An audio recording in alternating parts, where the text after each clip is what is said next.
या फोटोमध्ये आषाढी एकादशी निमित्त विद्यार्थ्यांनी काढलेल्या दिंडीत एक वाळूचा डंपर घुसलेला दिसतोय। आता हा व्हिडिओ बघा।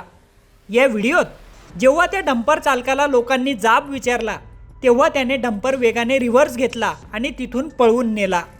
अंगावर काटा आणणारी ही घटना नेमकी कुठे घडली तेच या व्हिडिओत पाहूयात।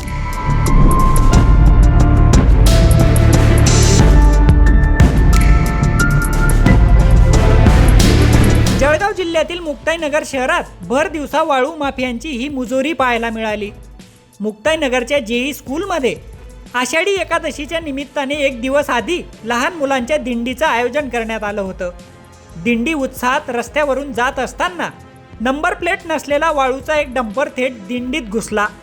आजूबाजूच्या लोकांनी आरडाओरडा केल्यानंतर डंपर थांबला। त्यामुळं सुदैवाने कोणतीही जीवितहानी झाली नाही। दिंडीत सहभागी झालेल्या राष्ट्रवादी काँग्रेस शरद पवार गटाच्या नेत्या रोहिणी खडसे यांच्यासह काही जण डंपर चालकाला जाब विचारायला गेले। डंपर चालक त्यावेळी उर्मटपणे बोलू लागला।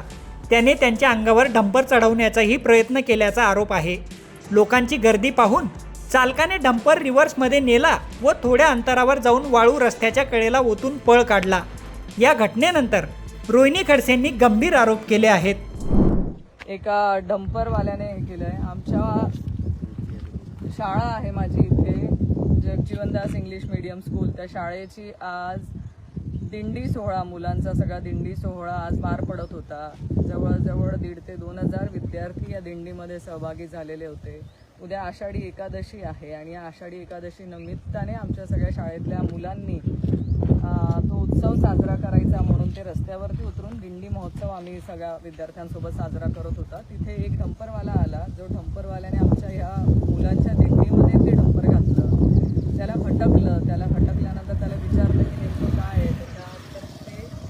त्याने त्याच्या गाडीमध्ये रेती होती, त्या रेती असल्यामुळे ड्रायव्हर जो गाडी चालवत होता त्या गाडीच्या त्या ड्रायव्हरला खाली उतरवलं आणि दुसरा माणूस त्या गाडीत चढला। त्याच्यात चढून त्याने ती गाडी माझ्या अंगावरही घालण्याचा प्रयत्न केला। आम्ही त्याला अडवतोय, आमचे सगळे लोक, त्या पदाधिकारी त्याला जाब विचारतायत की काय चाललंय। तर तेवढ्या स्पीडली त्याने ते डंपर मागे घेतलं, रिव्हर्समध्ये घेऊन त्याने ते गाडी पळवून नेली।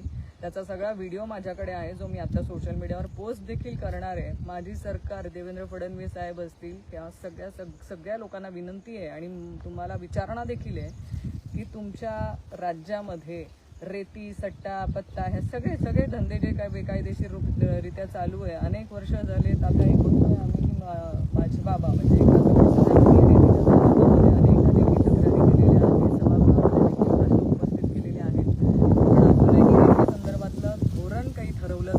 शासनाचं इल्लीगलपणे रेती वाहतूक चालू आहे आणि त्याचं ह्या फटका जो आहे हा कॉमन मॅनला कसा बसतोय बघा। म्हणजे जेव्हा तुम्ही जाब विचारायला जातात या गुंड्यांना तेव्हा हे लोक डंपर अंगावरती घालतात। बरं, कॉमन मॅन आहेच, बाई माणूसही त्यांना जर विचारायला गेलं तर माझ्यावरतीही डंपर अंगावरती घालण्याला यांना हिंमत बघा यांची आणि यांची दादागिरी। त्या व्यक्तीचं नाव, त्याचं डंपर आहे, सगळं मला माहिती आहे आणि ते मी पोलीस स्टेशनला जाऊन तक्रार नोंदवणारच आहे। पण हे सगळे जे डंपर आहेत या डंपरांवरती कुठेही रजिस्ट्रेशन नंबर नाही आहे। म्हणजे कायद्याने आपण जर एखादा चुकून सिग्नल तोडला किंवा एखादं चुकून आपल्याकडनं स्पीड लिमिट क्रॉस झाली तर आपण सर्वसामान्य लोक दंड आपल्याकडनं वसूल केला जातो। 2-2 हजार रुपये दंड आपल्या प्रत्येकाकडनं वसूल केला जातो। जर आपल्या गाडीवरती नंबर प्लेट नसेल तर आपल्याला दंड ठोकतो पोलीस, आपला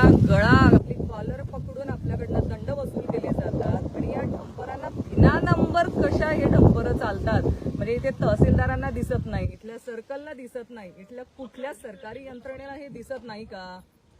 तुम्हाला हप्ते पोचतात हे तर यावरून नक्कीच दिसतंय, कारण तुमचे डोळे काही आंधळे झालेले नाहीयेत की बिना नंबर प्लेटच्या डंपर जे सर्रासपणे इथेच नाही फक्त मुक्ताईनगरमध्ये, पूर्ण जळगाव जिल्ह्यामध्ये, संपूर्ण महाराष्ट्रामध्येही बिना नंबरचे डंपर हे चालतात कसे? ते तुमच्या सरकारच्या आशीर्वादाशिवाय तर चालू शकत नाहीत। तुमचाच तिथे आशीर्वाद असणारे। अनेकदा असं होतं की या डंपरांमुळे रोड ऍक्सिडेंट झालेले आहेत, अनेकांचा जीव गेलेला आहे आणि त्याच्यावर देखील फक्त नंबर प्लेट नाही, म्हणून ते डंपरांवरती कुठलीही कारवाई झाली नाही. मला पूर्णपणे विश्वास आहे तुमच्या सरकारवरती की आता हे जे डंपरचा व्हिडिओ माझ्याकडे आहे किंवा जे डंपर माझ्या अंगावरती त्यांनी घालण्याचा प्रयत्न केला, याही डंपरला काहीच कारवाई केली जाणार नाही. कारण तहसीलदारांशी मी जेव्हा फोन करून बोलले तेव्हा तहसीलदार माझ्याशी अरेरावीत भाषा बोलतात. अजून मॅडम आम्हाला दुसरं काही काम आहे की नाही, आमचं VC चालू आहे, हे चालू आहे, ते चालू आहे, आणि ती अरेरावी आम्ही सहन करायची. म्हणजे तुम्हाला हप्ते भेटतात, तुम्ही हप्ते घेतात, सरकारचा पगार घेतात, आणि तुम्हाला हे दिसत नाही का? हे डंपर त्यांनी आमच्या समोर रेतीचं डंपर खाली केलेला तुम्ही बघू शकतायत.